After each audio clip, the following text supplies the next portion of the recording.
Hola a todos, bienvenidos a esta transmisión que estoy haciendo en este momento desde Estados Unidos. Eh, en principio no iba a estar muy presente en las redes en estos días, pero creo que las elecciones que vienen en Perú merecen la pena, aunque sea tarde para Argentina, que son la 1 de la mañana, y para Perú, que son las 11 de la noche, merece la pena poder estar conversando un poco con todos ustedes sobre las elecciones peruanas. Y digo que merecen la pena porque ha habido algunas noticias, a mi juicio, muy buenas en los últimos días, con el partido de Rafael López Aliaga. Ahí me ponen que estoy gordo, sí, estoy comiendo mucha comida chatarra en este viaje que he hecho. He estado subiendo unos kilos, es cierto. Igualmente bajo rápido, así que en breve voy a estar bajando un poquito de peso. Eh, las buenas noticias son que López Aliaga va a poder ser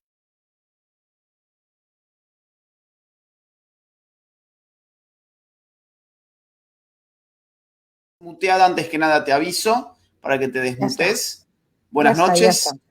Hola Agustín, muy buenas noches, ¿no? Muy buenas, casi medias noches, porque tenemos la misma hora allá en Miami que aquí en Lima. Sí, acá también son las 11 de la noche y bueno, en Argentina a la 1 de la mañana mucha gente me Claro. decía, ¿por qué a la 1 de la mañana vas a hacer un vivo? Bueno, es que estoy a las corridas, entonces estoy con una agenda muy apretada y sé que vos también, obviamente, en medio de campaña, uno está, digamos, supongo yo, las 24 horas haciendo campaña, ¿no? ¿Cómo te toca esto? Mira, nos toca una campaña atípica, en medio de una pandemia sanitaria, donde nos han tenido en cuarentena, no podemos salir a hacer las campañas convencionales, pero claro, hay que mantener el distanciamiento social y tal, con lo cual es una campaña eminentemente en redes, ¿no?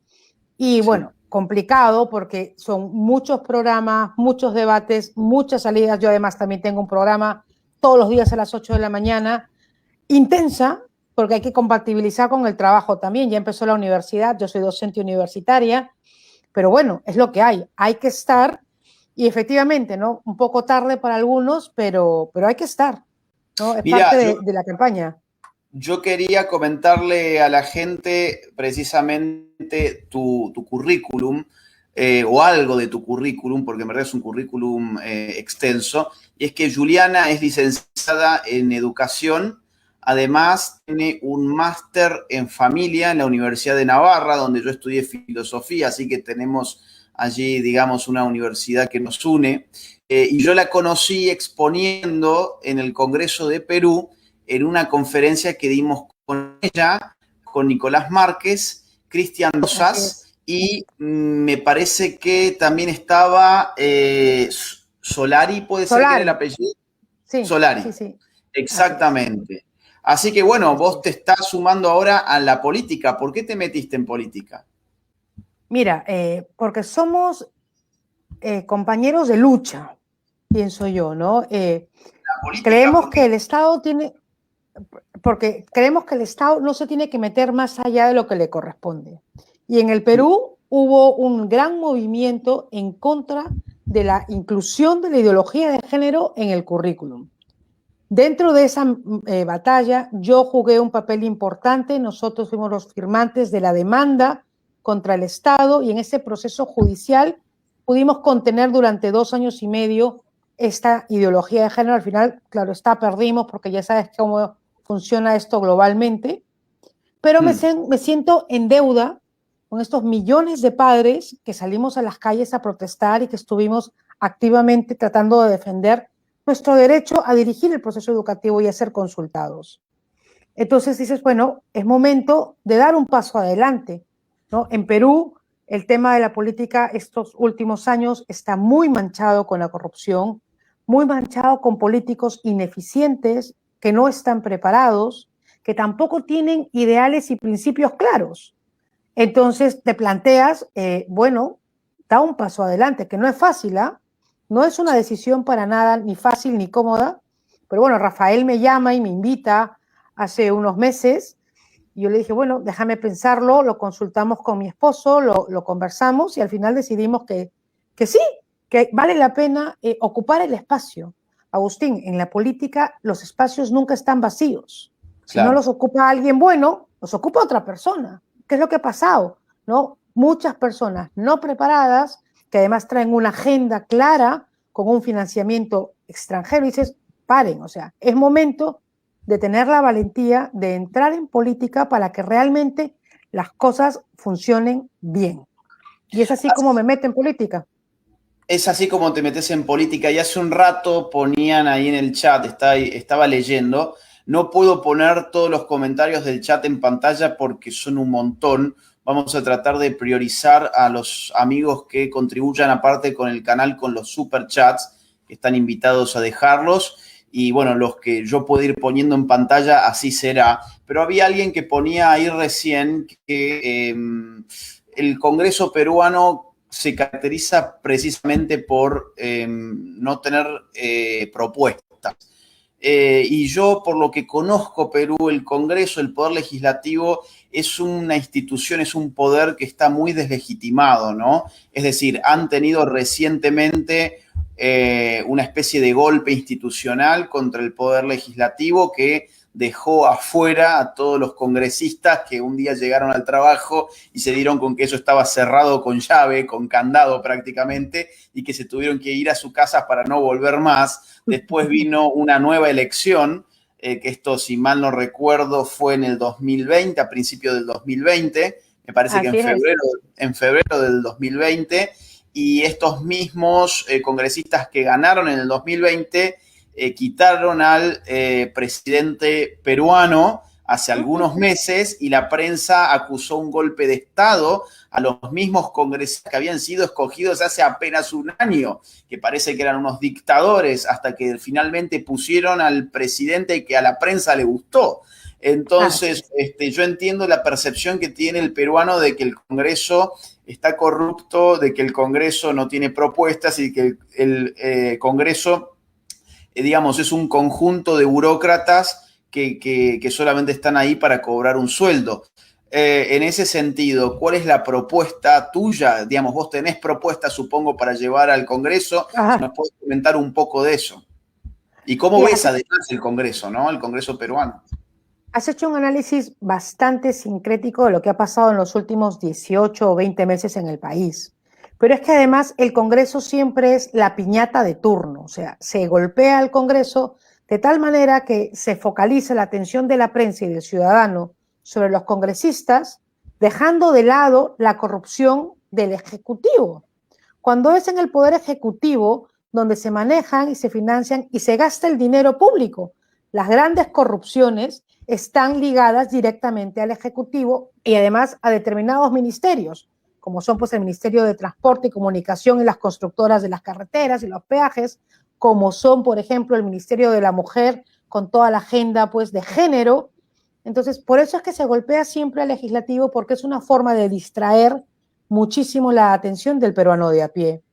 Y es verdad, eso sumado a la mala calidad de congresistas que hemos tenido, un Congreso que además este Congreso electo, este último, en una carrera electoral muy corta, con muy pocos cuadros buenos, el Congreso, yo te digo, en las elecciones del 2020, que fueron el 28 de enero del 2020, si no me equivoco, que además no está dando talla, o sea, leyes que van publicando, leyes que van sacando y leyes que van terminando en el Tribunal Constitucional y declarándose inconstitucionales.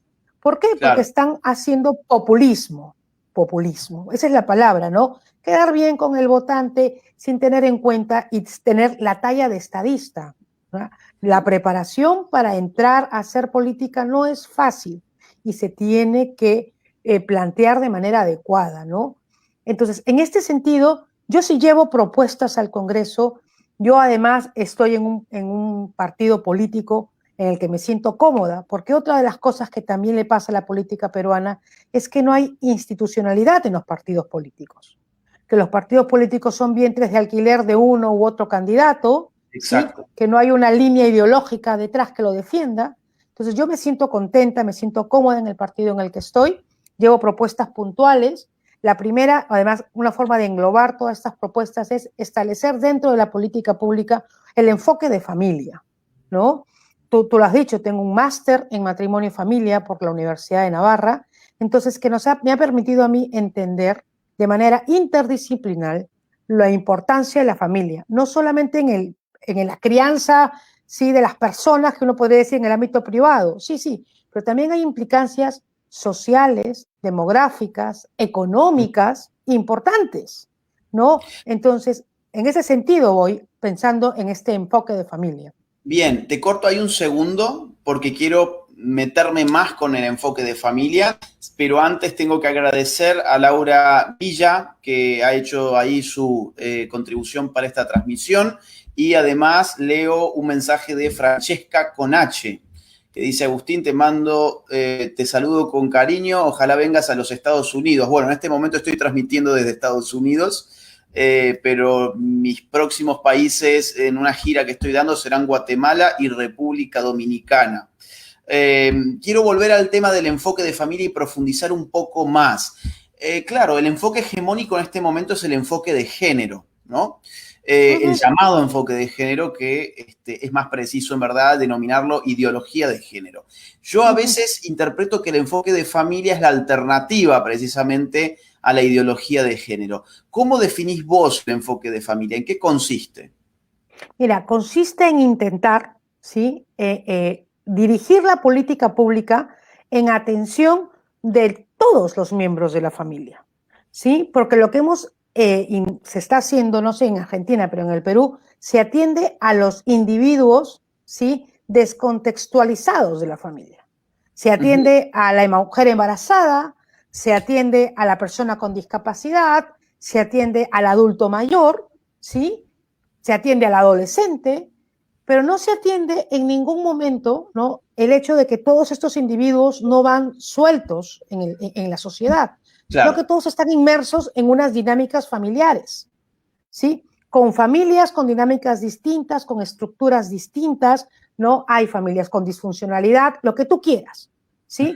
Familias que solamente son monoparentales, con madres solteras o padres solteros, o sea, hay una variedad de familias, pero lo importante es empezar a entender que existe esto, que existe un organismo vivo que es la familia, que el ser humano no nace pues de árboles, no nacemos de yemación y aparecemos allí un buen día, ¿no? Sino que nacemos en el seno de una familia, buena, mala, regular, lo que quieras, pero familia al fin y al cabo, y se tienen que articular políticas que nos atiendan de esa manera.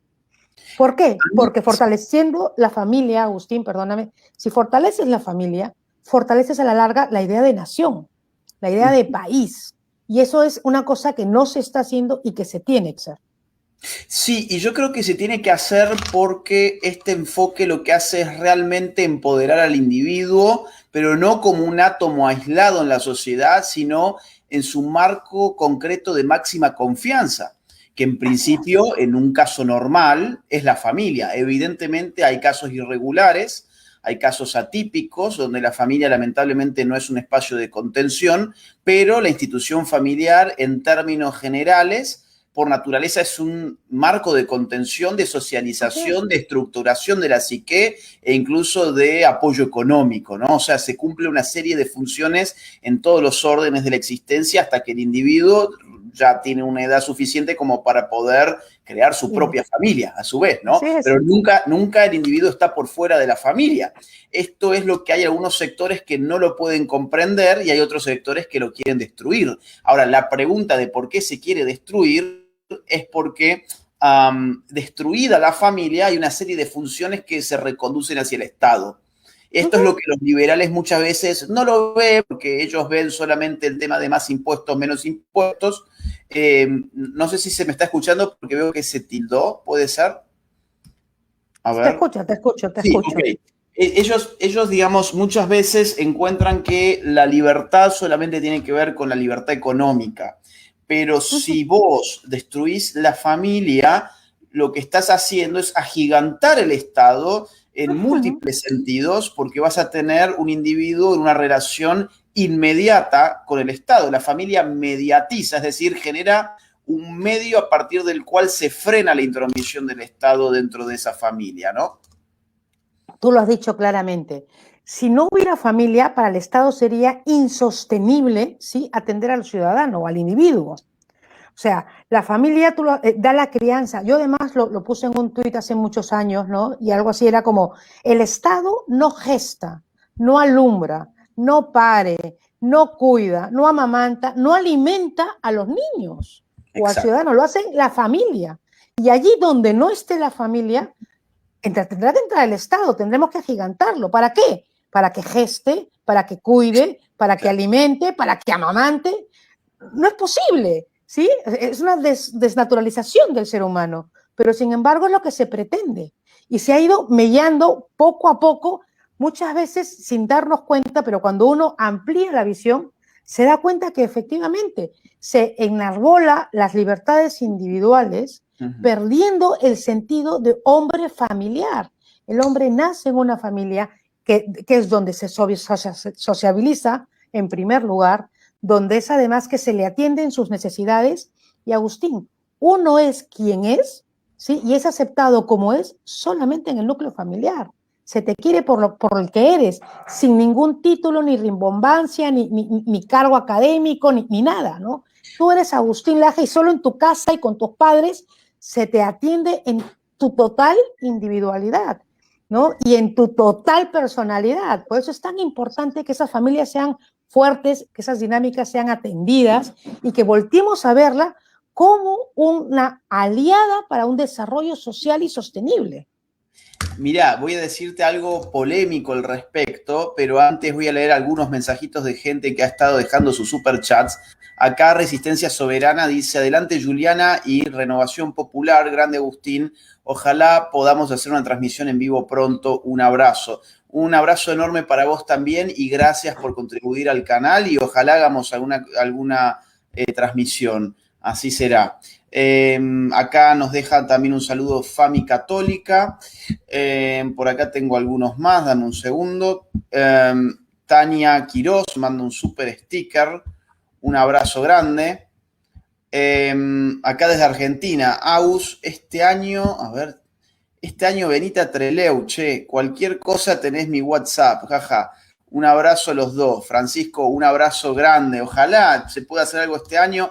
El tema es que para hacer giras necesitamos que este tema de la pandemia empiece a aflojar un poco y que permitan...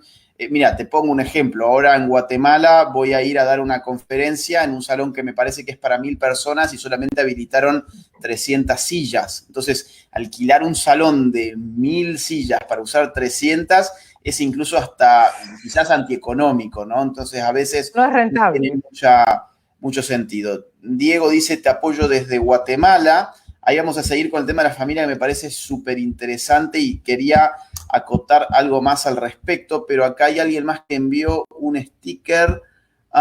Eric Tapia. Eric Tapia, un abrazo enorme para vos. Has dejado una contribución importante al canal que nos ayuda a seguir haciendo todas estas cosas. Un abrazo grande. Bueno, lo que te quería comentar es que paradójicamente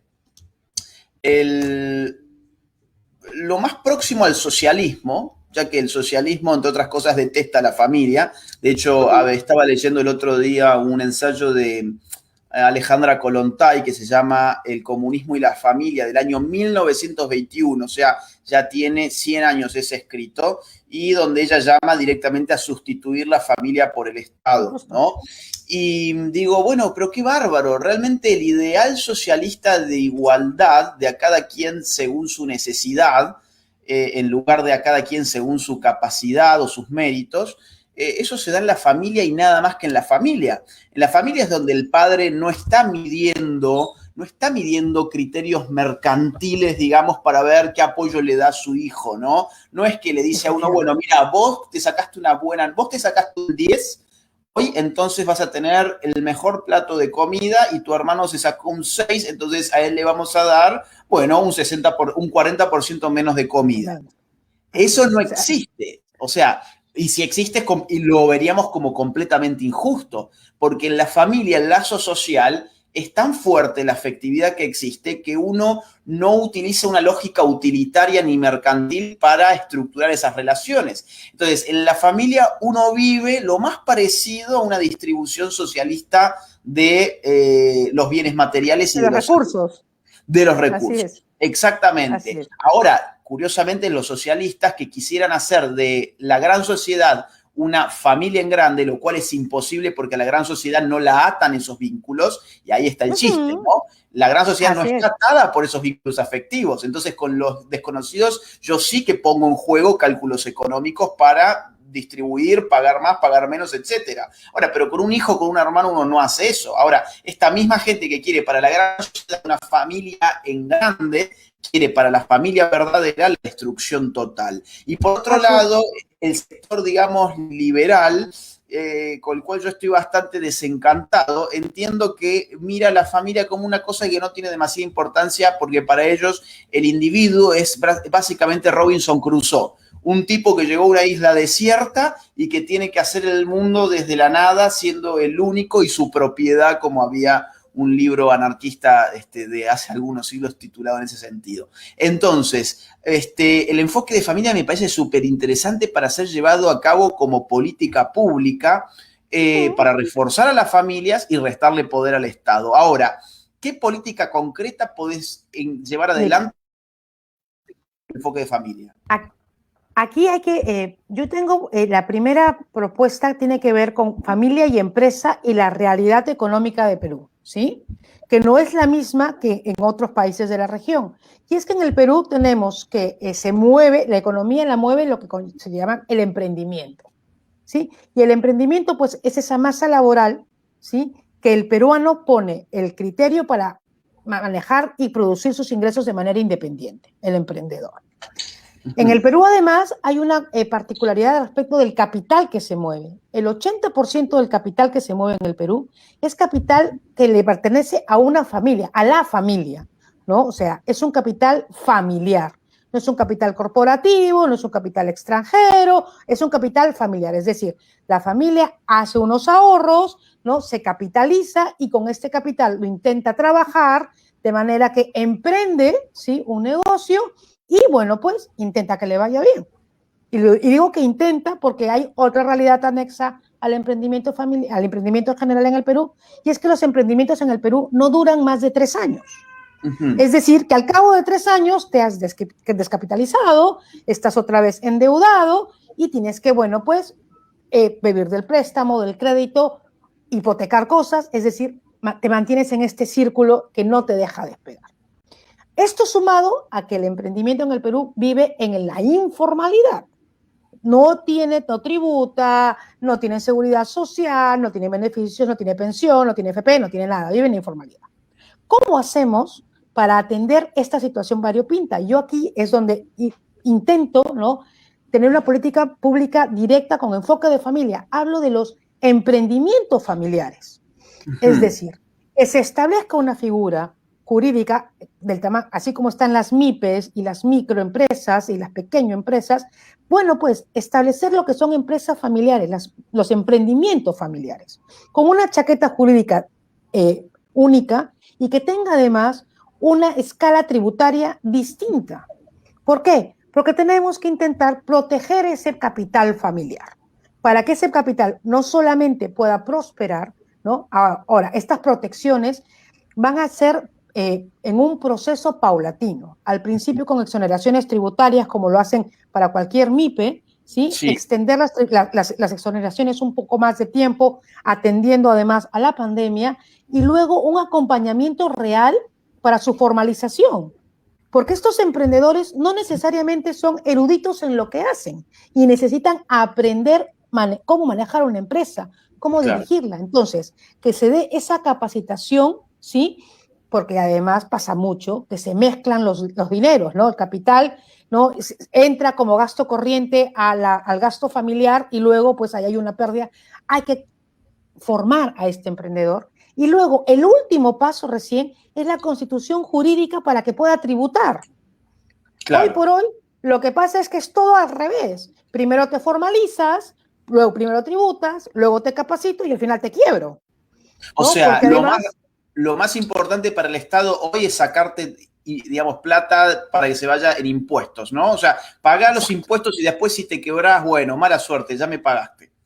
Exacto. Y además, como ya sé que eres emprendedor, ya en 3 años estaremos hablando de nuevo, ¿no?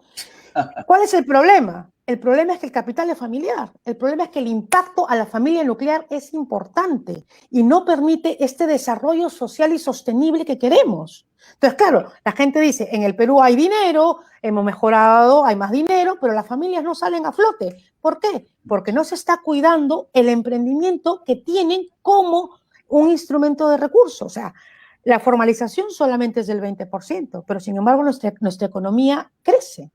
Hay que mirar este emprendimiento y este proceso de formalización con enfoque de familia. Mira, Agustín, una cosa muy sencilla que la gente puede entenderla, ¿no? Si mi esposo y yo ponemos un emprendimiento donde yo me dedico, por ejemplo, ¿sí?, a hacer manufactura artesanal y hago aretes y hago joyas y hago cositas, pues, que hay. Y mi esposo es el que se encarga de repartirlas, ¿sí?, de empacarlas y repartirlas. Y trabajamos juntos. Bueno, cuando yo me quiero formalizar, y quiero que él entre en planilla, igual que yo, tengo que pagarle a él la seguridad social, ¿sí? Yo digo, ¿y para qué tengo que pagarle a él la seguridad social? Si yo ya pagando mi seguridad social, tengo la cobertura de todos mis dependientes, de mi cónyuge o de la pareja de hecho que tengas y de tus derechohabientes. No tiene Pero sentido, claro, pagas dos veces. no tiene sentido. Pero claro, como no estás pensando con enfoque de familia, paga 2 veces. Le pagas al Estado doble. ¿Y quién es el que se perjudica? El microempresario, el emprendedor, que ve reducido, ¿sí?, su margen de ganancia y que no le permite esta propiedad. Esto por decirte una cosa puntual, pero yo llevo este emprendimiento familiar para que se trate, se discuta y realmente se atienda, ¿no?, este proceso de formalización que nos va a ayudar a todos. O sea, es importante que crezca la formalización en el país, pero es importante que se atienda de manera especial este emprendimiento familiar. Ya te digo, esto como una propuesta concreta. Y que la formalización no sea simplemente la voracidad del Estado para cobrarte impuestos, sino que tenga algún sentido para el crecimiento del emprendimiento de los peruanos. Porque yo entiendo que en Perú hay un nivel de empleo informal elevadísimo, hasta donde yo conozco, pero es que no hay incentivos para formalizarse. No existen incentivos porque no... Bueno, es algo parecido a lo que está pasando en Argentina. No tenés incentivos para formalizar porque sabés que el Estado va a estar ahí simplemente como un cuervo que va a tratar de reventarte hasta lo máximo. Hasta sacarte los ojos, o sea. Hasta sacarte los claro, ojos. Porque además la cultura tributaria es asfixiarte. Cuando es todo lo contrario. Y ojo, cuando hay crisis, lo primero que tienen que bajar son los impuestos, porque menor impuesto es mayor recaudación. Entonces, en esta época de pandemia es lo que proponemos, o sea, tenemos que pensárnoslo. Me parece muy interesante todo lo que me estás diciendo porque hay una especie de mito, una fábula, diría yo, de que tu partido político, el partido político del cual vos formás parte, no sería un partido político con ideas de libertad, sería un partido político estatista, sería un partido que no tiene nada que ver con el espíritu libertario, y efectivamente no hay por qué ser libertario para defender la libertad. De hecho, yo últimamente coincido con Miklos en que hay muchos conservadores que hoy están defendiendo mucho mejor la libertad que muchos libertarios, que no entienden estas problemáticas y por lo tanto están totalmente fuera de la historia. Y escucho un discurso como el tuyo y veo que vos querés sacar al Estado de la familia, que querés sacar al Estado de la educación de los niños y el adoctrinamiento que se está llevando adelante contra los niños, y que además es aliviar las cargas impositivas y querés una formalización justa para los emprendedores, cosa que la verdad me alegra mucho. Acá voy a leer algunos mensajitos más. Rodrigo Gallardo desde Chile veo que nos escribe y dice: saludos, ahora más que nunca hay que dar la lucha cultural contra una ideología apoyada por el Estado, aunque esto signifique nadar contra la marea. Exactamente, es decir, la ideología de género, que la llaman enfoque de género, está apoyada por el Estado y es la ideología que han adoptado además todos los estados, lo cual, si uno tiene 2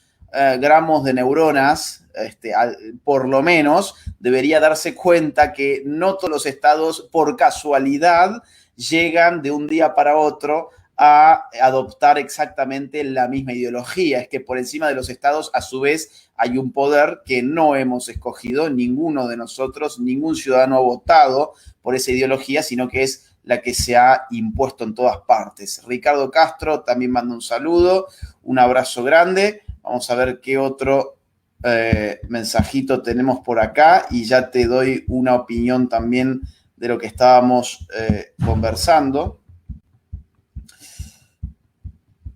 Vamos a ver qué tengo. Bueno, vos sabrás que yo estoy como productor, como entrevistador, voy leyendo los mensajes. Pero es lo que toca, ¿eh? Es lo que nos toca.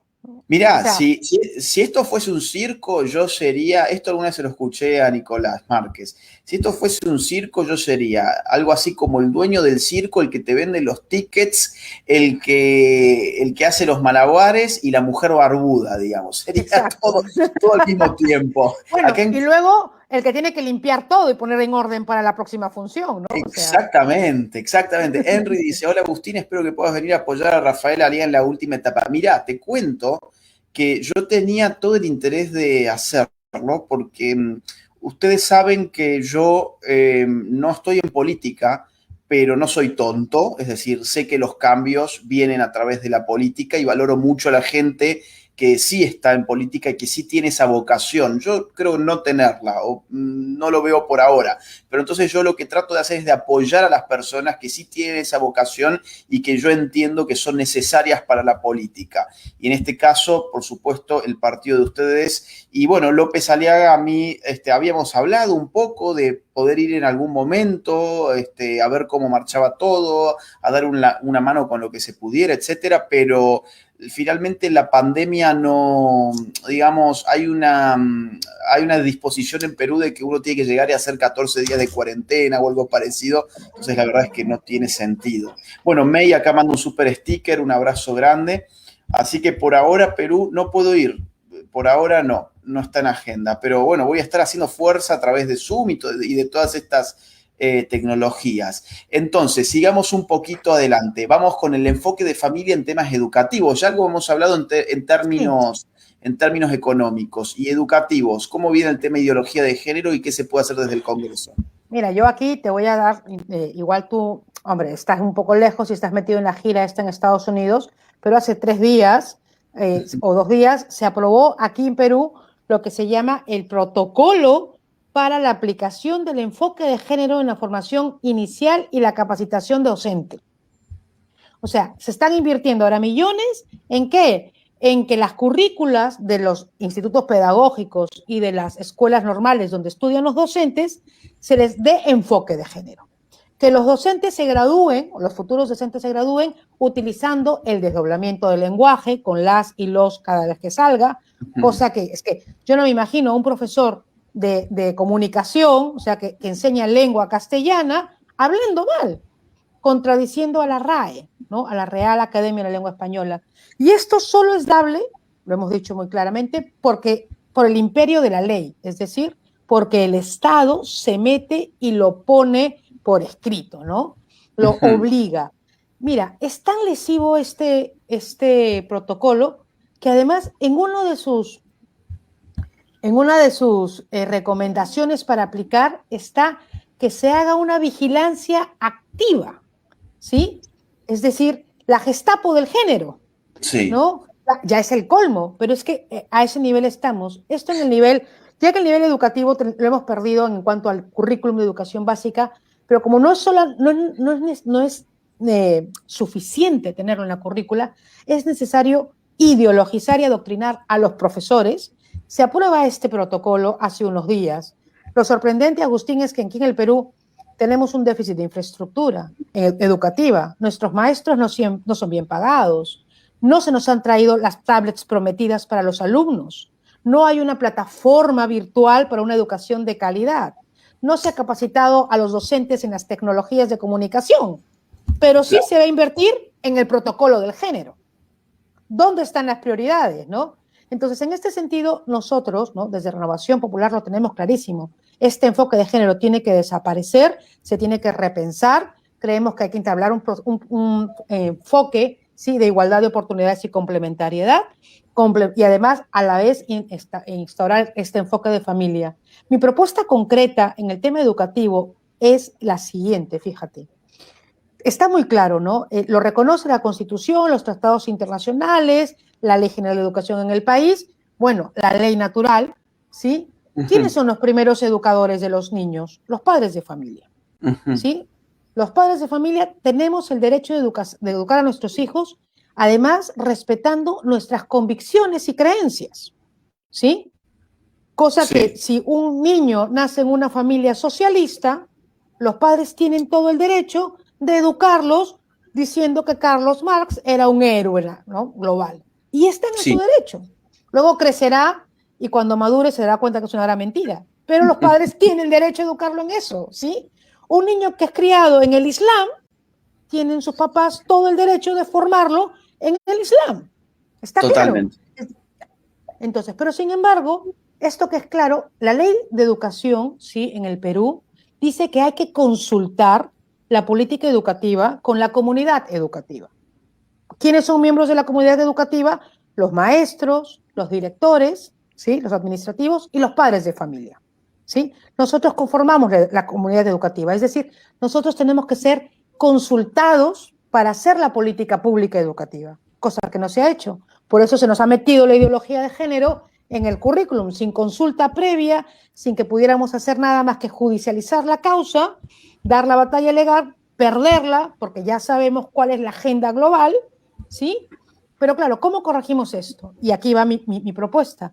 Yo creo que no hay una intención desde el Ejecutivo por establecer este mecanismo de consulta. No la hay. No. Todo lo contrario. Mientras menos intervención de la familia y más intervención del Estado, más garantizado el tema de género.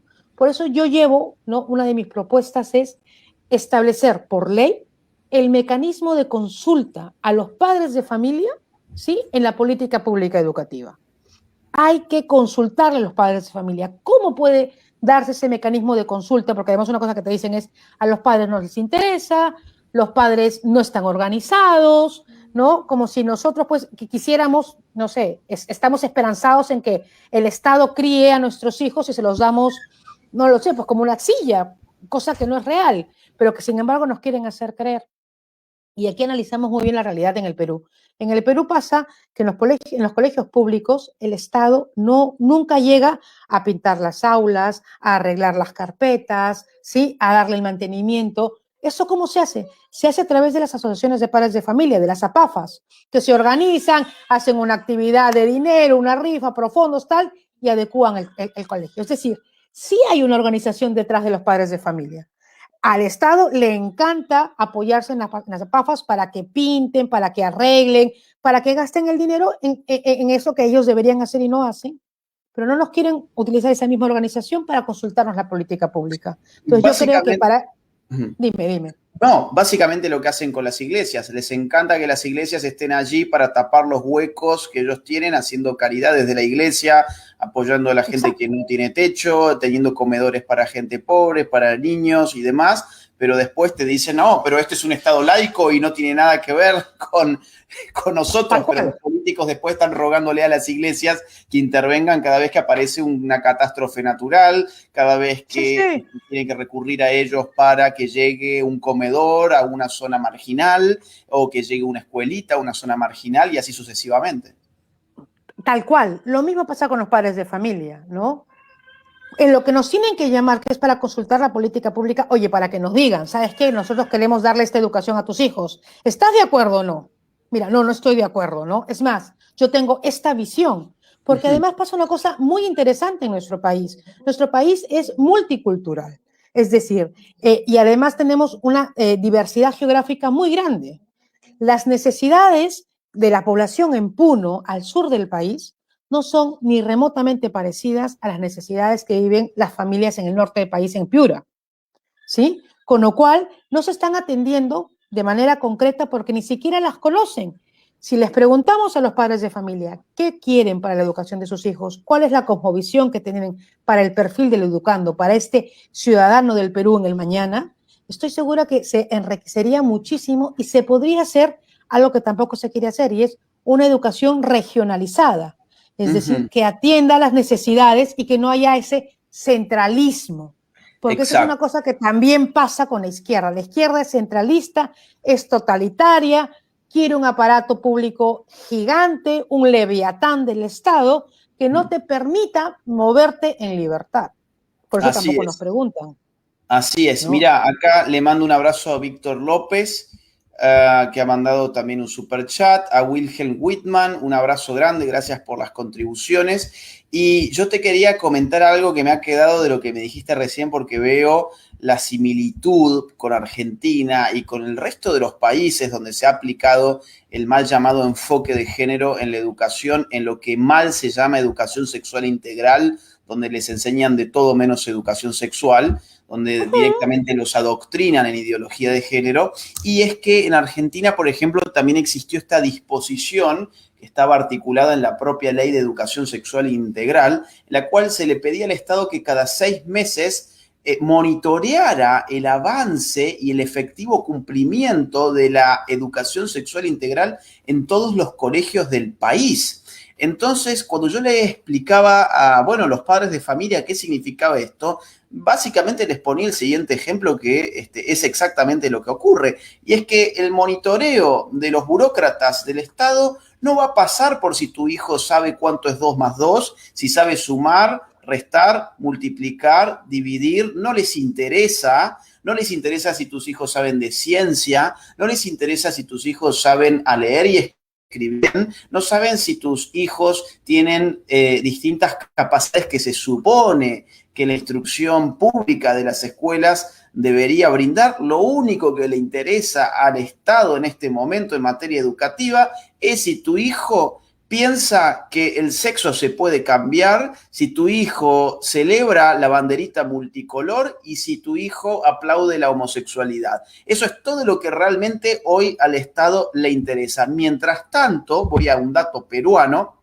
mientras tanto, las pruebas PISA, que son las pruebas internacionales de las más reconocidas que miden las capacidades cognitivas, educativas, digamos, de los jóvenes en muchos países del mundo, les da a nuestros países siempre los últimos lugares. Por ejemplo, en el 2018, Perú quedó en el lugar número 64 de 77 países.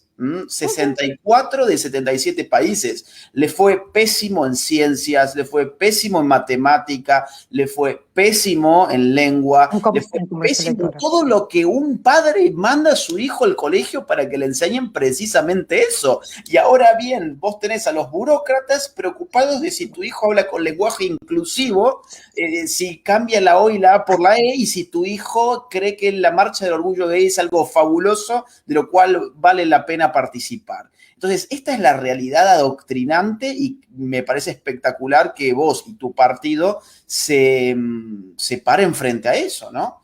Y te llevo a un paso más allá, porque hemos hablado de enfoque de familia aplicado a la economía, enfoque de familia aplicado al tema educativo. Te voy a hacer 2 preguntas. Una, ¿cómo ves el tema del PIN parental? Por ejemplo, que es algo que se ha implementado en algunos lugares de España, se ha intentado en algunos lugares de México, creo que el único que tuvo éxito fue Aguascalientes, no me acuerdo si algún otro más.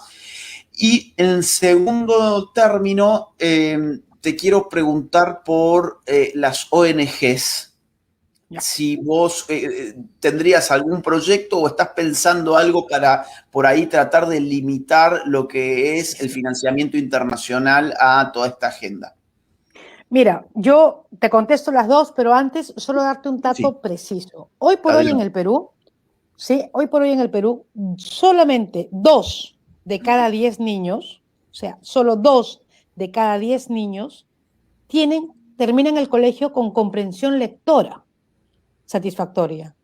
O sea, esto es una cosa terrible. Niños que en cuarto de secundaria, solo 2 de cada 10 niños comprenden lo que leen. O sea, simplemente tenemos una educación paupérrima que en vez de invertir los recursos en la mejora, en la calidad educativa, va en adoctrinamiento. Sí. Y luego, ahora sí te respondo a lo que me Perdón, decías, antes de ir dime. a la del PIN, justamente acá, mira, me suman algo que va de la mano, por eso te interrumpo, para Es muy también cool. meter eso, el homeschooling, ¿no? Acá Timoteo Hidalgo dice, por favor, consideren incentivar el homeschool para quienes queremos educar a nuestros niños en casa. Además del PIN, te pregunto entonces por eso también. Mira, lo del PIN parental me parece una salida eh, interesante y creativa al tema del adoctrinamiento, ¿sí?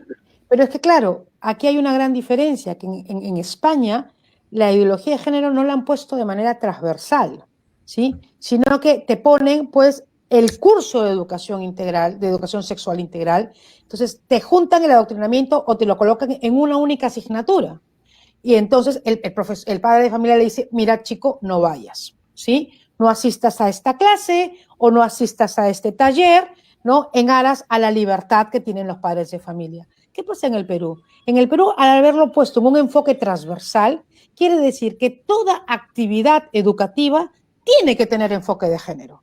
Es decir, si la actividad es educación física, tiene que ser con enfoque de género. Si Sí. la actividad es ir al taller de ciencias, tiene que ser con enfoque de género. Si la actividad es jugar en el recreo, tiene que ser con enfoque de género. O sea, otra vez es totalitario, ¿no? Todo tiene que ver con el género.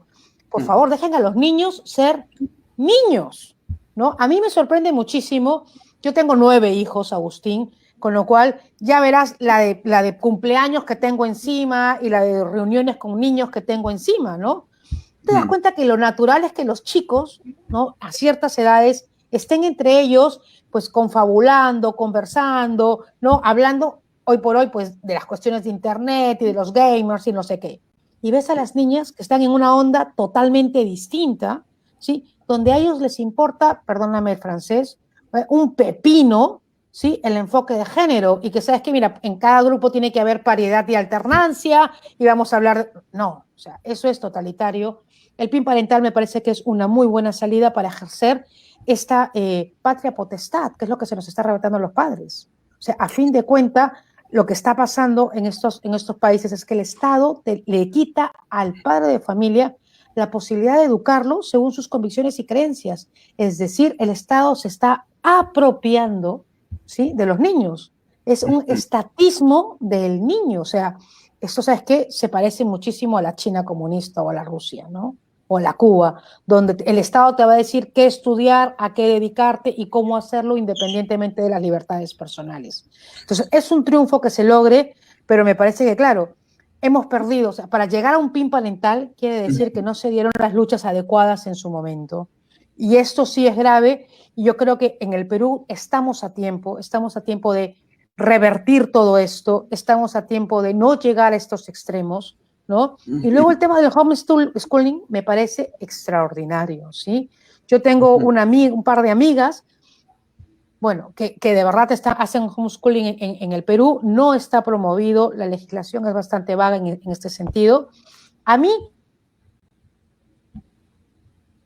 me gusta mucho, estuve en septiembre del año pasado, estuvimos juntos en esta cumbre de gobierno, vida y familia, aquí en Perú, hice una ponencia sobre educación, no sé si tú te acuerdas que estuvimos en septiembre, pero en esa ponencia que yo hablé un poco sobre todo este tema ideológico y el embate regional, lo que yo suelo decirles es que lo que no contaba la progresía, lo que no contaba esta agenda globalista, Sí, era que el COVID iba a meter a los niños a sus casas. sí. O sea, que quiera que no, porque en Perú tuvimos un escándalo terrible, ¿no? Salió la ex ministra de Educación, que ahora candidatea como primera vicepresidenta en un partido progresista, a decir, perdónenme por el link pornográfico que está en los libros, bórrenlo por favor con un plumón negro, ¿no? Entonces, claro, tenemos material educativo plagado de ideología de género, o sea, y también de ideología del terrorismo en el Perú, ¿sí? Tuvimos pues la pandemia, nos han metido a casa y hoy más que nunca los papás estamos realmente involucrados en el proceso educativo de los chicos. Los papás podemos decirle, y conste, a mí me consta, que me lo escriben los papás, me comunican, ¿no? Doctora, señora, profesora, con todos los títulos que pueden, le he dicho a la maestra que no le puede decir esto a mi hijo. Le he dicho que no le puede decir, Agustín, cosas como nueva constitución, cosas como diversidad sexual, cosas como el indigenismo por sobre todas las cosas. Entonces, cosas que, además, el satanizar el tema de la conquista y el descubrimiento de América, como si los pueblos originarios pues sean todos pacifistas y peace love, o sea, una nueva escritura de la historia. En cambio ahora con los chicos en casa sí que tenemos, gracias a Dios, por lo menos en este momento, una ventana de alivio para saber qué se les enseña. Tenemos un problema muy grande, que esto es coyuntural, ya regresaremos a la normalidad, pero si no ponemos los pasos para evitarlo, nos vamos a perder a mediano plazo.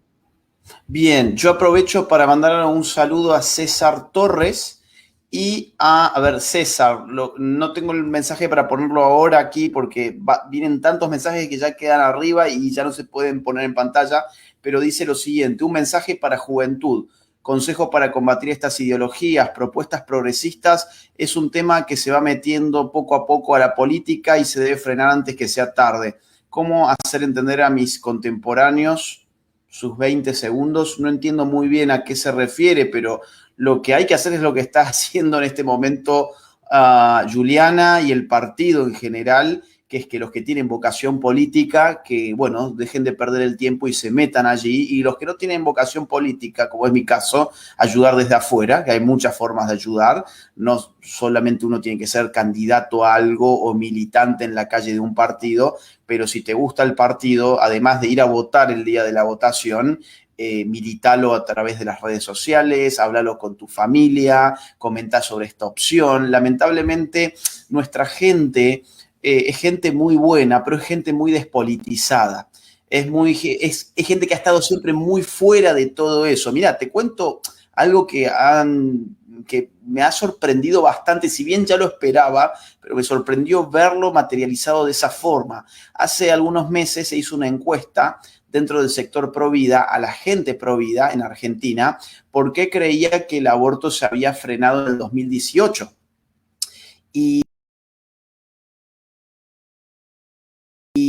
la opción que se había frenado por la oración, o sea, por orar, por rezar, era enorme si yo la comparo, por ejemplo, con la opción de movilizaciones políticas o lobby político. Cuidado, a ver, que no se entienda que yo esté diciendo, que yo estaría diciendo que rezar está mal o que no sirve para nada. No, yo lo que me impacta a mí ver es cómo se considera tan abajo la participación política y la movilización política, porque entonces, ¿qué pasó? Rezamos mucho en el 2018 y rezamos poco en el 2020. En el 2020. No, realmente nos movilizamos mucho en el 2018 y nos movilizamos muy poco en el 2020 por la pandemia, precisamente, entre otras cuestiones. Ahora, entonces, ese es el problema, yo creo, de nuestra gente, ¿no? Que no entiende la relevancia de la política y, por lo tanto, deja pasar oportunidades que a veces son únicas. La oportunidad de tener un partido, a ver, yo, sinceramente, yo veo cómo ustedes vienen creciendo en las encuestas y yo digo, bueno, yo creo que esto puede frenar la mala racha que hemos tenido en los últimos meses en todo el mundo, porque si yo empiezo a sumar, a ver, legalización del aborto en Argentina, gana Joe Biden en Estados Unidos. Bueno, hay que ver cómo ganó después, ¿no? No puedo hablar de eso en YouTube, pero habrá que ver después cómo ganó. Chile, nueva constitución. Perú, terminan poniendo con la prensa a la cabeza un progre como presidente. Bolivia, vuelve Evo Morales.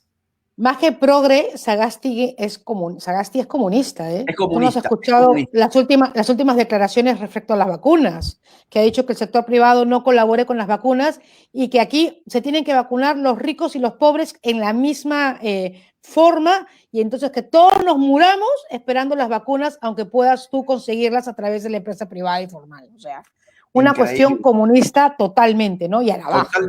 Totalmente comunista, ¿no? Entonces, digo, que acá César lo que preguntaba es básicamente qué se puede hacer, y bueno, eso es lo que se puede hacer.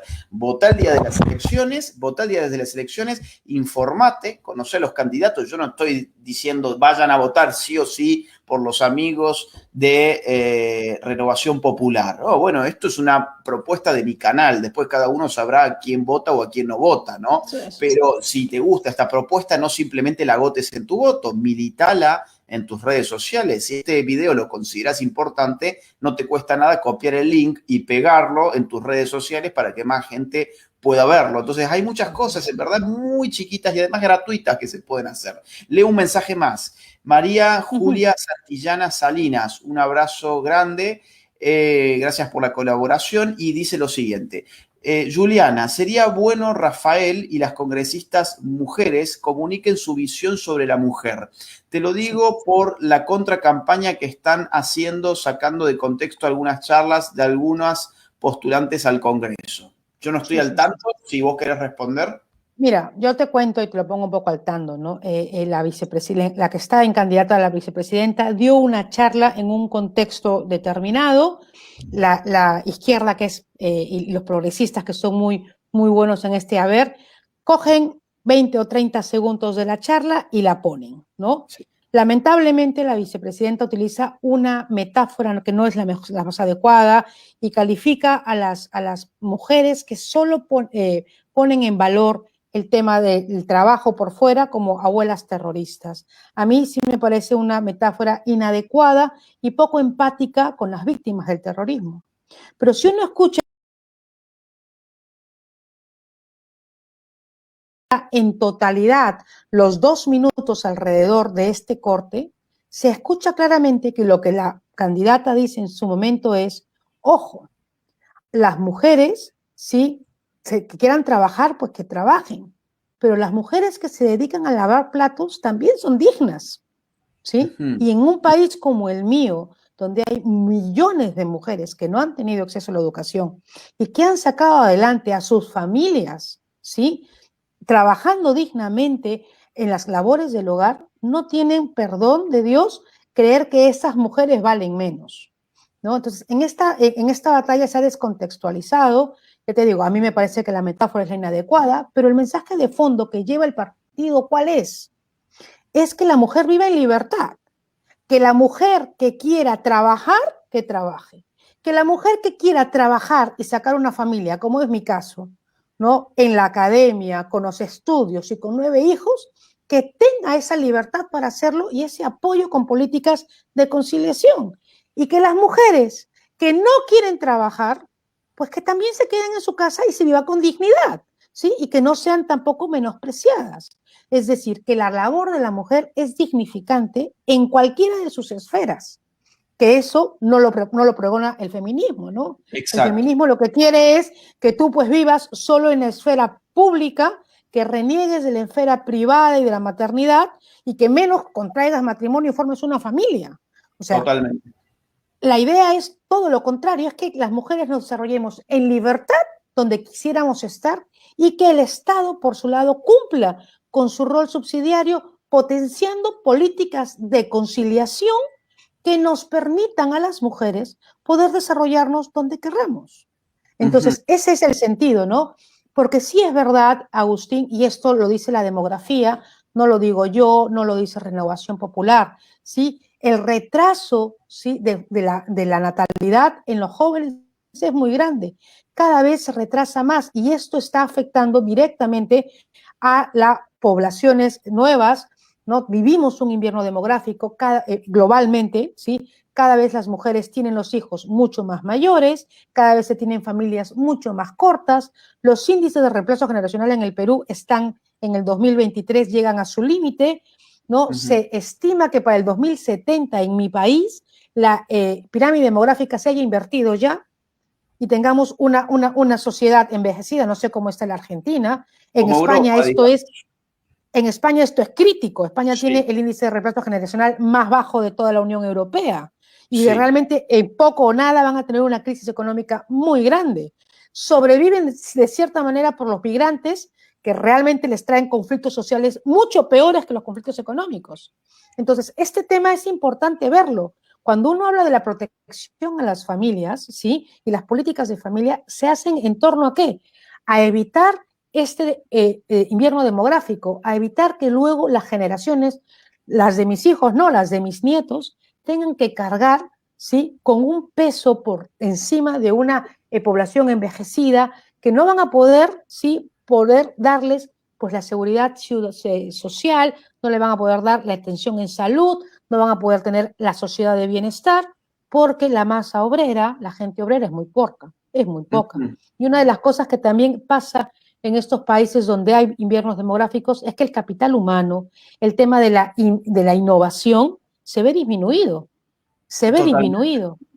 ¿no? Entonces, cosa que no pasa, por ejemplo, en lugares como la China, ¿no? Que el tema de innovación es mucho más, ¿por qué? Porque tienen un capital humano muy grande, que además ve con muy buenos ojos los inviernos demográficos de Occidente. Ojo, o sea, cuando uno ve el globalismo, hay que también poner las cosas en contexto.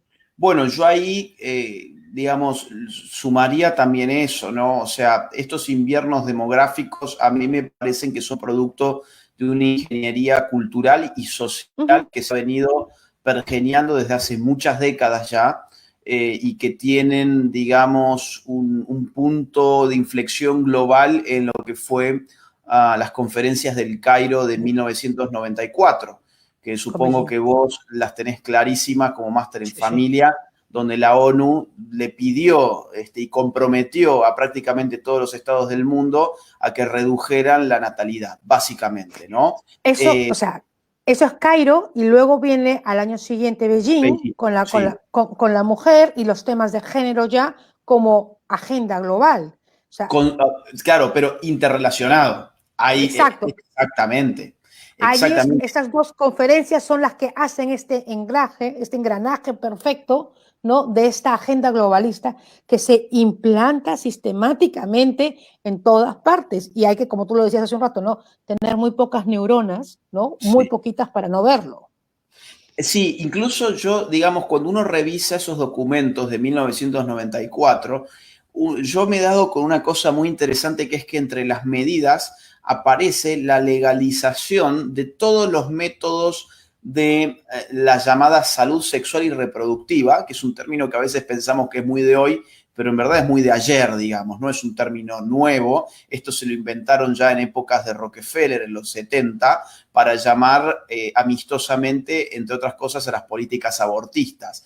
Entonces, entre las medidas del Cairo de 1994 aparece la legalización de todos los métodos de salud sexual y reproductiva. Y claro, como hubo países que se quejaron, entre ellos la Argentina, se puso en un lugar de la declaración final que bajo ningún concepto se iba a entender el aborto como un método de planificación familiar, pero sí se entiende la interrupción del embarazo como un método de salud sexual y reproductiva. Y ahí está el problema de las palabritas, que a veces pensamos que es lo mismo y no es exactamente lo mismo, sino dónde se define cada cosa. Entonces, traducido, lo que han pedido es que para el año 2015 se legalizara el aborto en todos nuestros países, y esto lo pidió la ONU en el año 1994, en una conferencia donde además de estados participaron innumerable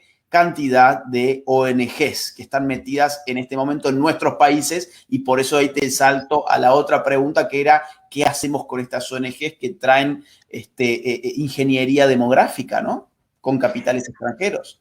Hay que fiscalizarla. Aquí la APSI es una coladera, ¿no? La APSI es la que ve el ingreso de dinero a las ONGs, ¿no? Cooperación internacional, además, o sea, ni siquiera te dicen financiamiento, ¿no? Sino, porque claro, las palabras dicen mucho, ¿no? La APSI es la que ve la cooperación internacional, es decir, aquellas grandes fortunas o grandes intereses, llámese Rockefeller, Planned Parenthood o lo que tú quieras, ¿sí? O la Ford o el Imperio Gate, ¿sí? Invierte, ¿no? No invierte, sino que regala o dona dinero, ¿no?, a estas ONGs, a estos organismos no gubernamentales que supuestamente hacen una actividad social, ¿no?, para la mejoría de la nación. Pero que claro, en la práctica lo que terminan siendo son, como tú lo has dicho muy bien, estos brazos tensores, estos brazos ejecutores, ¿sí?, de la agenda, ¿no? Es muy gracioso. Ahora mismo en el Perú, una de las ONGs aborteras que tiene mucho impacto aquí, que se llama Promsex, ¿sí? Su directora se está lanzando de congresista, he debatido con ella hace unos días, ¿no? Entonces, donde, claro, cada vez que yo digo estas cosas, me dicen, no, puras mentiras, y a mí me parto de risa y no tengo ningún reparo en decirle, no, las cosas claras, ¿no? Y claro, están intentando también ellas, o sea, la gente de las ONG se han dado cuenta que hemos reaccionado y que estamos incursionando en política y que ya estamos jugando las ligas mayores, con lo cual ellas también están tratando de incursionar en política. Porque claro, esta batalla cultural, si no tiene el apoyo estatal, no es dable, ¿no? A mí, Agustín, si me das un ratito, me gustaría comentar lo que se está viviendo ahora mismo en la CDIH, ¿no? El caso Manuela. Sí, o sea, que también es gravísimo, la gente no lo tiene en consideración, pero claro, el caso Manuela, el caso del infanticidio de Dolores Gabriel, ¿no? Un niño que nació a término, ¿sí? Y que su madre lo que hizo fue arrancarle el cordón umbilical muy cerca del vientre, generándole una herida mortal, lo envolvió en un trapo y lo tiró en una letrina. Sí. ¿No? Y Dolores Gabriel murió desangrado y asfixiado en ese sitio durante 15 minutos, según la prueba forense. Un infanticidio con todas sus letras. Aquí nadie me puede decir que eso es otra cosa, es el asesinato de un recién nacido. Hoy salieron las fotos incluso. Imagínate. He visto a Lupe Batallán tuitear con alguna foto de Dolores Gabriel. ¿Qué se está discutiendo en la CDH? No se está discutiendo el tema del infanticidio, sino que la legalización del aborto. Y lo que quieren hacer pasar es que esto no fue un infanticidio, sino que fue un aborto. Y claro, que si además... porque la madre fue presa y después, por una enfermedad terminal, murió. Y entonces la agarraron como caballito de batalla los grupos feministas y lo llevaron a la corte. A la corte. Ahora, lo increíble es que no fue aborto, no fue aborto. No. O sea, bajo ningún punto fue aborto. Entonces, es el volver a reescribir la historia y a querer coger un caso emblemático que no tiene ni pies ni cabeza, y lo más preocupante es que la Corte lo haya admitido, Agustín, para que veamos cómo están metidas e infiltradas ya todo este tema globalista al que tenemos que luchar. Al final, además, Miklos lo dice muy bien, ¿no? La idea de Estado-nación importa un pepino.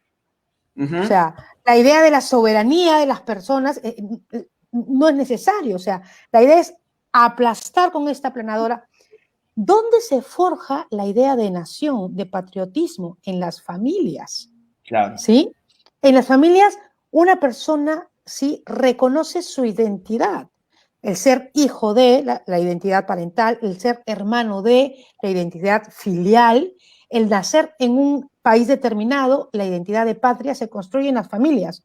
Y mira, tan simple como yo viví en unos años en España, nacieron 3 hijos míos en España, ¿sí?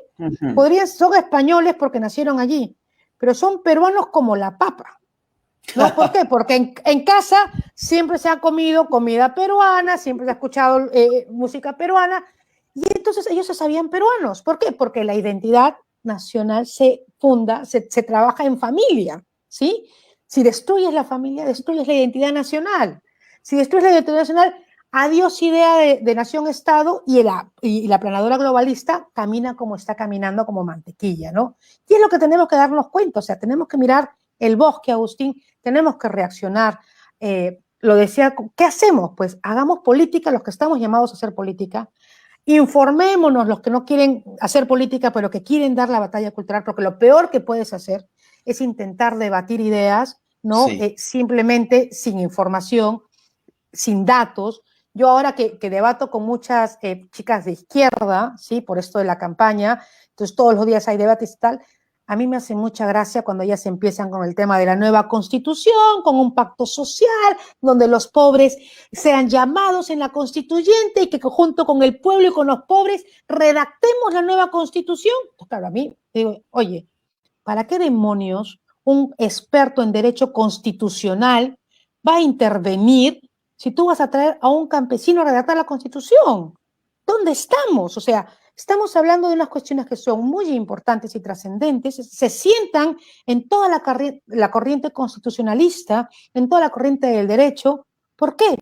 Por un relato bonito, ¿no? Y luego sí, porque el sistema de libre mercado no funciona, porque no se ha atendido la salud. Y yo ahí les digo, en el 93, en los años 90, en el Perú el presupuesto de salud era apenas, ¿sí?, de 2.000 millones de soles, 2.000 millones de soles.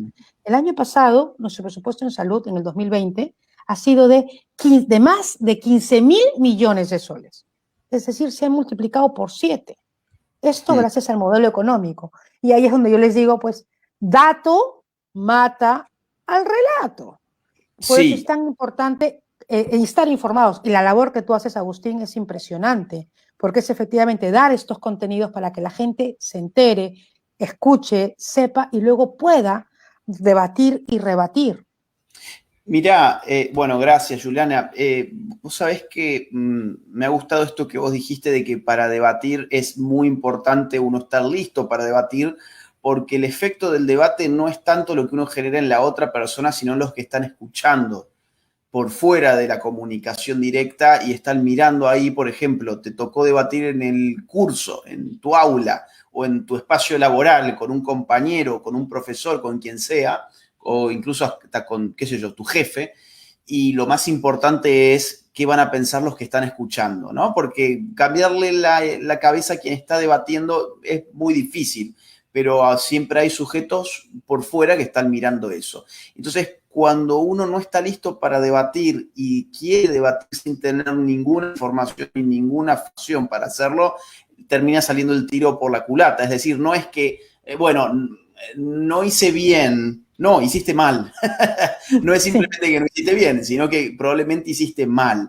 E incluso cuando hay padres de familia que a mí me preguntan qué puedo hacer con mis hijos, yo lo que me sale responderles, yo no soy padre de familia, pero sí soy hijo y soy nieto, y mi abuela siempre se sentaba a conversar conmigo porque yo iba a comer a su casa todos los días después del colegio, y ella me sacaba conversación de qué habíamos visto en el colegio, y esa era su forma de monitorear más o menos qué es lo que me iban enseñando, y ella iba metiendo alguna fichita por acá y alguna ficha por allá. Entonces yo lo que les digo es, bueno, hablen con sus hijos, sepan en qué andan, qué consumen, qué se les dice, qué escuchan, qué piensan, pero para ustedes tener algo relevante que decirles, van a tener que aprender cosas relevantes que capaz que no se saben todavía. Entonces, estar pendientes de informarse y de formarse es vital. Y si bien es cierto que en algún sentido el dato mata al relato, el relato también es muy importante porque no somos computadoras, ¿no? Y necesitamos siempre no solamente el contenido, sino también la forma, el empaquetado de ese contenido, que también es importante. Acá sumo una pregunta que había puesto en pantalla de Ignacio. Un abrazo, Ignacio. Dice, ¿qué opinan de la concesión de la educación pública a la iniciativa privada? Objetivos: disminuir adoctrinamiento, mejorar calidad educativa, ahorrar. Yo hago una pequeña intervención rápido y le paso a Juliana. Mira, yo... digamos, me parece a mí interesante el modelo de sistema de vouchers, que yo creo que no se ha aplicado en muchos lugares, prácticamente en ninguno, pero es interesante el concepto, que es que la educación sigue siendo de financiamiento público, pero en lugar de financiar la oferta educativa, lo que financia es la demanda de educación a través de vouchers que se les conceden a los padres de familia. Entonces, yo no voy como Estado a pagarle a colegios para que los colegios dicten mi currícula, sino que yo le doy todos los meses a un padre de familia un voucher para que él escoja con ese voucher a qué colegio privado va a mandar a su hijo. Y los colegios podrán tener todas las orientaciones. Por ejemplo, habrá colegios en contra de la ideología de género y habrá colegios, no sé, gay friendly, digamos. Bueno, y los padres decidirán, voy a mandar a mi hijo al colegio gay friendly y voy con mi voucher y se lo doy al director, ¿no? O al dueño. Voy, si no me gusta a mí el colegio gay friendly, mando a mi hijo al colegio que no apoya la ideología de género y todos los meses le doy el voucher. Y entonces, tarde o temprano, digamos, va a haber colegios que van a quebrar porque la gente no los elige con mecanismo de mercado, y va a haber colegios que van a crecer porque va a haber mucha gente queriendo dar sus vouchers allí. Entonces, lo que metes es un mecanismo de mercado, oferta-demanda, pero financiado públicamente para que nadie se quede afuera del sistema, ¿no? Ese es el sistema que a mí me parece que es interesante como política pública, pero un poco utópico porque no veo que sea aplicado en prácticamente ningún lado. Mira, a mí el modelo que me gusta es el modelo concertado, ¿no? El modelo concertado es interesante, se usa, por ejemplo, en España. ¿Por qué? Porque lo que sí hace es que, por ejemplo, el Estado le paga los sueldos a los docentes como si ellos fueran funcionarios públicos, ¿sí? El padre de familia paga unas pensiones accesibles, ¿sí? Pero es que, claro, como ya el Estado le paga el sueldo a los padres de familia, esto baja muchísimo los costes de la institución particular o de la institución educativa. Entonces, el dinero que entra de parte de los padres de familia, que tendrán una pensión mucho más pequeña, se invierte para una capacitación constante de los docentes. ¿Quién capacita? La institución educativa, ojo, ¿sí? Y además se invierte en infraestructura educativa, porque Sí. son colegios privados, pero tienen una concertación, un concierto con el Estado, ¿no? Entonces, de esta manera, pienso yo que también podrían funcionar. El riesgo con los conciertos del Estado es la dependencia, ¿sí?, de los sueldos de los maestros, que cuando al Estado igual no le gusta, te cierra el caño y te obliga a adoctrinarlos. Pero creo que esa es una salida que se puede hacer con ciertos candados.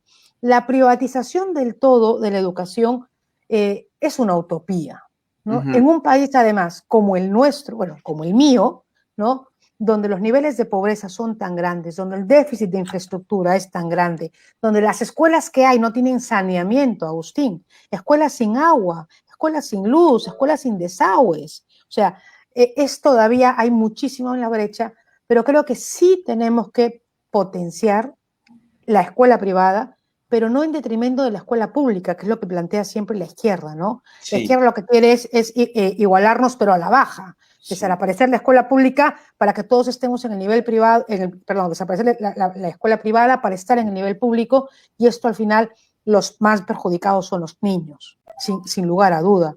Exacto. ¿No? Muchos padres de familia, y esto es interesante, muchos padres de familia en el Perú, muchos emprendedores, de verdad, se rompen el lomo trabajando para poder pagar un colegio privado, para poder tener a sus hijos en un mejor colegio que el público, porque se entiende claramente que la educación pública es la peor, ¿no? ¿Por qué?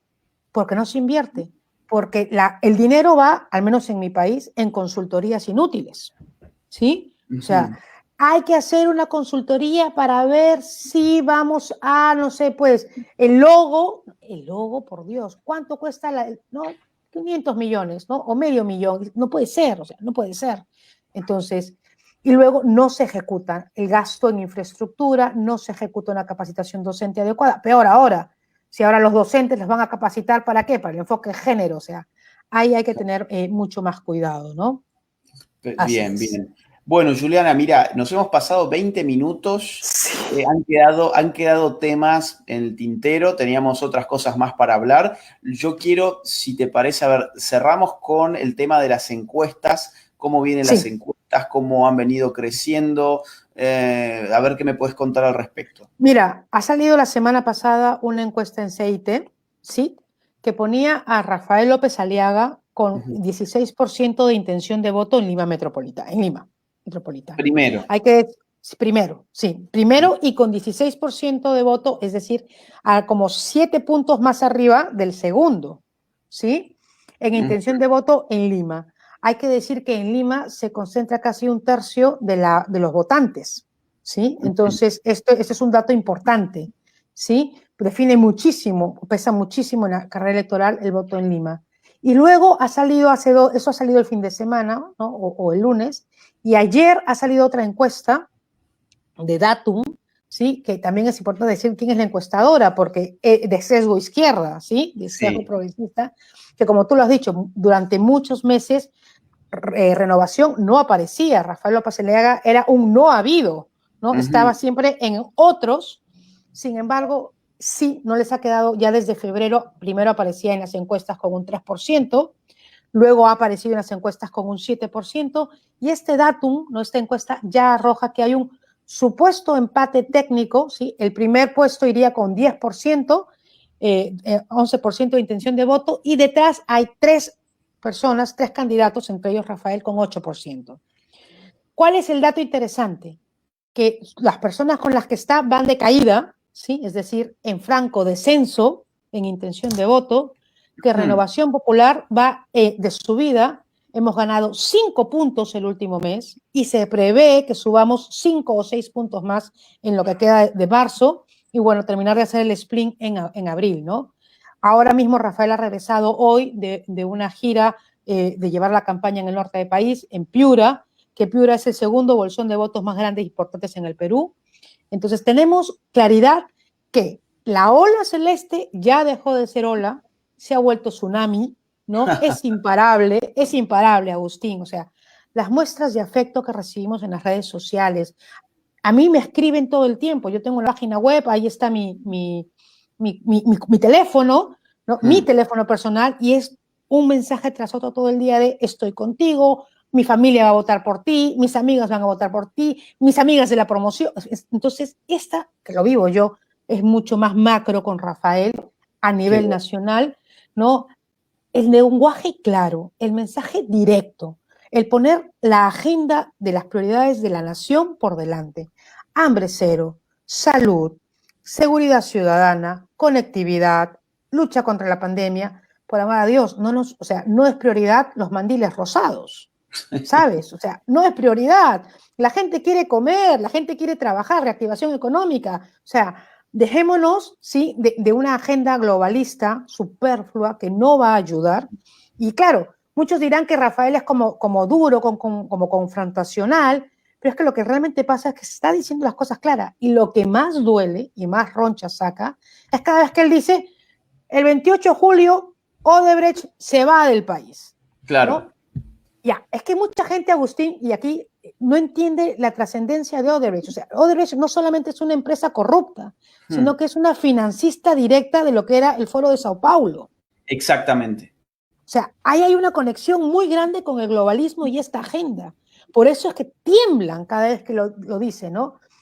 Y bueno, la campaña sucia empieza a crecer en mentiras, en piconerías, ¿no? Mira, paciencia. Por ejemplo, el tema de las declaraciones de la vicepresidenta totalmente sesgadas, sacadas de foco, ¿no? Sin entender el contexto. Pero bueno, nosotros seguimos derechitos por el camino, diciendo las cosas claras, poniendo las prioridades del país, sin transar en la defensa de los pilares de nuestra sociedad. O sea, la gente tiene que entender, le guste o no le guste el progresista, le guste o no le guste el liberal, le guste o no le guste la gente de izquierda, la sociedad occidental se ha basado en pilares judeocristianos que han permitido el crecimiento que somos. Nosotros no somos Irak, nosotros no somos musulmanes, nosotros no somos Japón, nosotros no somos India. Somos una civilización occidental basada en el pensamiento judeocristiano, mucha cosa griega, mucha cosa romana, potenciada con el cristianismo. Entonces, nos guste o no nos guste, y no tenemos que regañarle eso, sino que tenemos que rescatarlo y bueno, seguir para adelante. En interno nosotros hablábamos de cosas más filosóficas, pero que claro, es importante también que se entienda y que se diga, ¿no? Así que allí vamos, así está Renovación, creciendo, ya te digo. El tsunami. Las mejores, las proyecciones casi siempre todas nos ponen de lleno metidos en la segunda vuelta. O sea, tenemos proyecciones y creemos que podríamos ganar en primera vuelta si nos siguen apoyando como nos están apoyando, si de verdad el peruano sigue tan receptivo y se está sumando, pero en el peor de los escenarios nos ponen también en segunda vuelta. Y además Rafael tiene algo que es muy importante, ¿no? No tiene mochilas.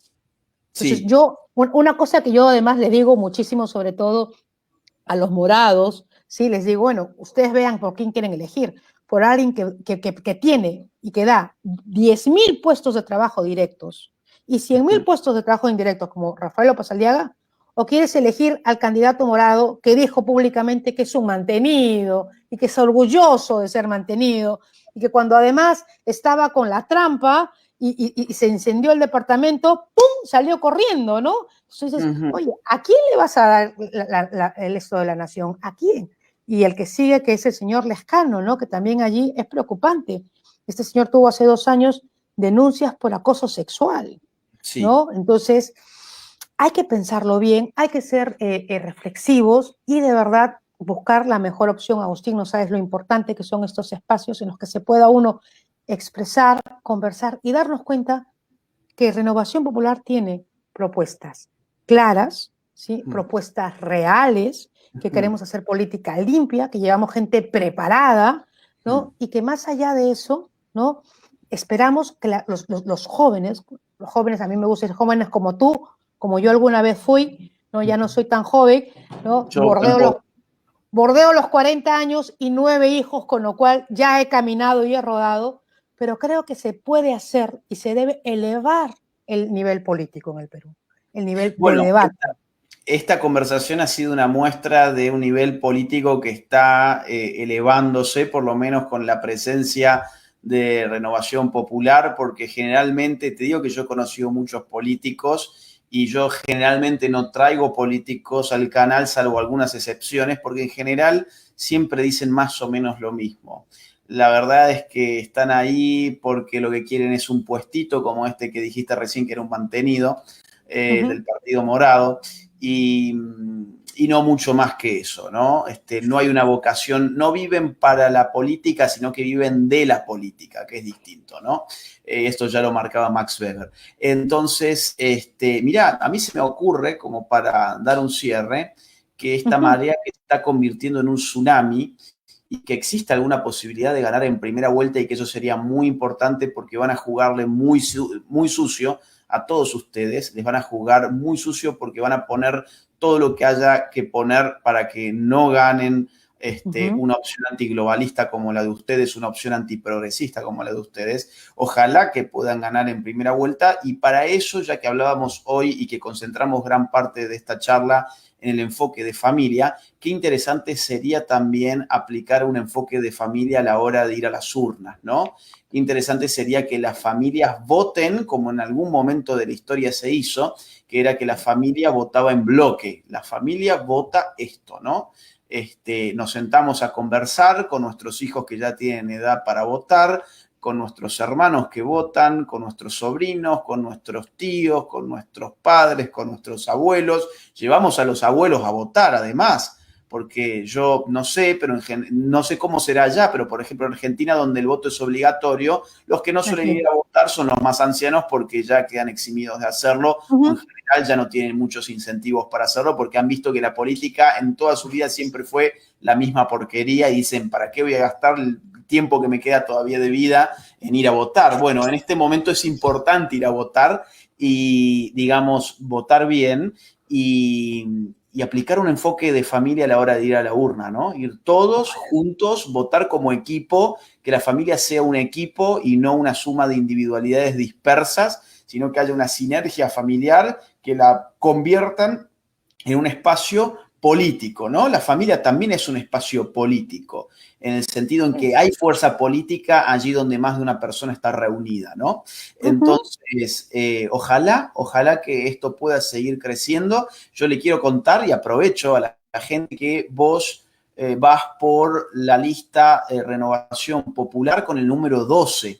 Entonces, por Lima. Por Lima, claro. Así es. El distrito electoral es Lima. Así es. El distrito electoral es Lima. Voy a repetirlo para que quede a ver claro, ¿no? Juliana Calambrogio va por Renovación Popular en el distrito Lima con el número 12. Así es. Correcto. Entonces, si a alguien le interesa, si a alguien le ha parecido interesante las propuestas de Juliana y el enfoque que tiene Juliana de la política y de la sociedad en general, ahí le puede marcar la X el día de la votación, en su nombre, su foto, el 12, no sé bien cómo lo marcan. No Mira, sé cómo. se marcan las 3 R's de Renovación Popular y en la lista congresal se escribe el número 12, como los meses del año, el 1 y el 2 perfecto. En una única casilla. Y además, si tú me permites, Agustín, ¿no? Ustedes ven aquí en el banner cómo está escrito el nombre, ya lo han visto en la publicidad. Soy Juliana Calambrogio y así me encuentran en todas las redes sociales, ¿sí? Tengo una página web que además aglutina toda la información, ¿sí? Estoy en Facebook, estoy en YouTube, estoy en Twitter, estoy en Instagram, no estoy en TikTok, ya lo siento, pero claro, hay perfiles y perfiles, Agustín, entonces... Sí, yo lo entiendo. ¿no? Mis hijos se mueren de las ganas de hacer todas las tonterías. Mi hijo tiene 15 años, ¿no? Y yo le digo, mira, mi corazón, haz todas las tonterías en tu perfil de TikTok, que yo tengo un perfil distinto, pero búsquenme las redes, ahí van a encontrar toda la información. Este 11 de abril hay que marcar las 3 R's, hay que hacer que esta ola celeste se convierta en un tsunami. Necesitamos que ustedes se sumen y en Lima y por Lima Metropolitana escriban el número 12, ¿no? Juliana Calambroyo, enfoque de familia, y además a mí me gusta decir una frase que es muy interesante, Agustín, y que la gente la tiene clara. Cuando tú a uno le preguntan, ¿qué es lo más importante para ti? La respuesta siempre es mi familia, ¿no? Sí, O sea, sí. esto no es un cliché, es una realidad, No, ¿no? Y yo además suelo decir, para mí, mi familia es mi compromiso, ¿sí? Es mi refugio, ¿sí? Y es de donde saco las ganas para levantarme todos los días. Y así sí, como yo, millones de peruanos. Y lo que yo quiero hacer es ser esa candidata de las familias del Perú, que podamos llegar a hacer política con visión de familia, ¿no? Entonces, si de algo se tienen que acordar es de la señora de los 9 hijos que tiene un compromiso con su familia y que se quiere comprometer con tu familia. Entonces, abarcar las 3 R's y escribir el 12, Agustín. mira, estaba pensando, digo, invito al público, piensen por quién, a ver, pregunta número 1, ¿darían su vida por alguien? Segunda pregunta, si la respuesta fue sí, ¿por quién darían su vida? Yo les puedo asegurar que es muy probable que ustedes escojan a alguien de su familia. No creo que escojan a un actor de la televisión, no creo que escojan a un político, a un burócrata, a un oficinista que es el que te da, no sé, el carnet de conducir.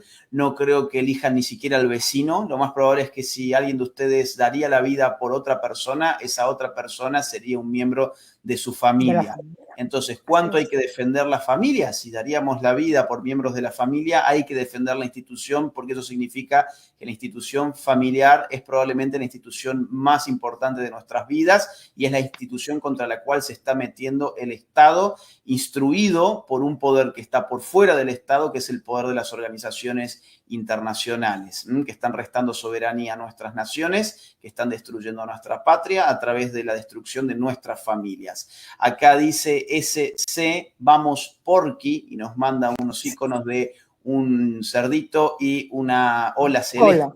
Y les cuento que pronto voy a estar haciendo una conversación en vivo también con Rafael López Aliaga para que cuente cómo sigue la campaña y porque nos quedaron, la otra vez hicimos un vivo de más de 2 horas y nos quedó corto incluso. Dicen ahí, ¿por qué ponen un cerdo? Bueno, porque han apodado Porky, en Sí, principio un poco yo que para hacerle un daño, pero han apropiado muy bien allí el apodo y sí. hoy es algo incluso simpático, ¿no?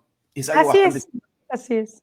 No, y sí, además sí, le causa mucha gracia. Él dice, ¿cómo es posible a mis 60 años? Pero le digo, es que Porky es súper tierno, ¿no? Y además, fíjate, se despide ya de todas las entrevistas diciendo, ¿no? Eso es todo, eso es todo, eso es todo, amigos, ¿no? Entonces, lo ha asumido como una característica propia de la campaña.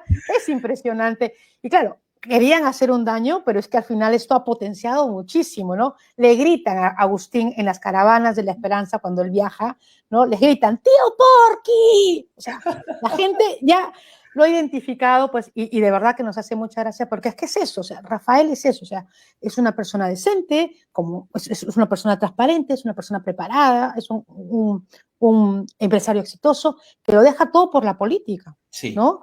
Y lleva en sus listas a gente que realmente nos estamos comiendo el plato, ¿sí? Porque tenemos que hacer algo y tenemos que cambiar el rumbo del país, ¿no? Así es, Agustín. Qué Bueno, bárbaro. muchísimo éxito, Juliana, y gracias. Bueno, adelante, sigan con todo. Quedan pocos días, queda un mes para las Un mes. elecciones, un mes, así que será el mes, supongo, más duro, no sé si de tu Sí, vida, porque en una campaña política uno deja todo, y con 9 hijos encima, supongo que será ya. mucho Y más el difícil. trabajo. Y el Agustín, trabajo. antes de que nos Sí, despidamos, tengo una deuda con mi hermana menor. Hoy cumpleaños. Hoy sí, mi hermana Alicia María cumple años y quería mandarle el saludo, pues aquí, ¿no? Para que, no es sí. que no me haya acordado, sino hermana de mi corazón, feliz cumpleaños. Mira tú, al lado de Agustín Laje, que me dice, es un crack. Pues sí, te deseamos feliz cumpleaños al lado de este crack, ¿no? Muy feliz cumpleaños y un beso grande. Ojalá que le esté pasando muy bien, aunque ya está terminando el día. Así que ojalá que le haya pasado No, muy no, bien.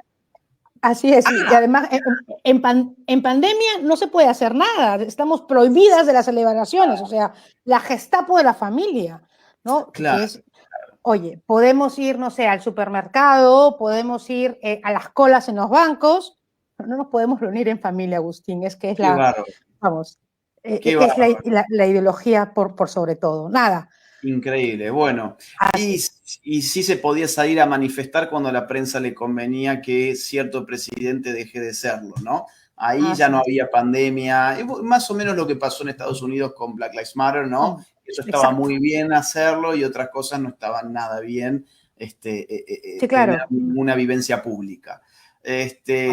Bueno, Juliana, un beso entonces para tu hermana, ¿no? Que Así cumplí es. cumpleaños. Alicia María. Alicia María, un beso grande y yo te mando un beso grande a vos también. Te agradezco haber estado en mi canal. Un abrazo a toda la gente que ha estado del otro lado, que te cuento, hemos tenido permanentemente más de 2000 personas en vivo Wow. escuchándonos y le pedimos a la gente que nos ayude a difundir este video, especialmente si son peruanos, difúndanlo porque ya que preguntan siempre qué se puede hacer, bueno, esto es muy simple, copian el link y lo pegan en sus redes sociales y esto puede llegar a mucha más gente que puede estar interesada en informarse sobre las distintas alternativas que se tienen para votar en las elecciones del próximo 11 de abril. Ayúdenos a difundir.